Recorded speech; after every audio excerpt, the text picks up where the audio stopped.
Akkalkot road MIDCतील अंतर्गत रस्त्याची मोठी दुरवस्था झाली आहे। यामुळे येथील उद्योजक कामगारांना तसेच या भागात विविध कामासाठी येणाऱ्या लोकांना अक्षरशः नरक यातना भोगाव्या लागत आहेत। त्यामुळे अक्षरशः येथील MIDC खड्ड्यात गेल्याची चर्चा आहे। येथील रस्ते दुरुस्ती करण्यापूर्वी जल ड्रेनेज वाहिनीचे काम आवश्यक असल्याने सध्या दोन्ही लाईन टाकण्याचे काम सुरू आहे। हे काम संतगतीने होत असल्याची लोकांची तक्रार आहे।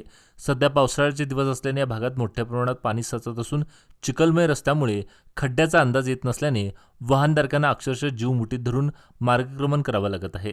अनेक वेळा वाहने घसरून अपघात होत असून या अंतर्गत रस्त्याची अतिशय दयनीय अवस्था झाली असून प्रचंड खड्डे धुळीच्या समस्येला येथील उद्योजक व कामगारांना सामोरे जावे लागत आहे। त्यामुळे याकडे तातडीने प्रशासनाने लक्ष देऊन रस्त्याची दुरुस्ती करावी अशी मागणी वाहन चालक करत आहेत। माझं नाव गणेश धनप्पा दसमाने आहे। 5-6 महिना झाला रोड खराब आहे।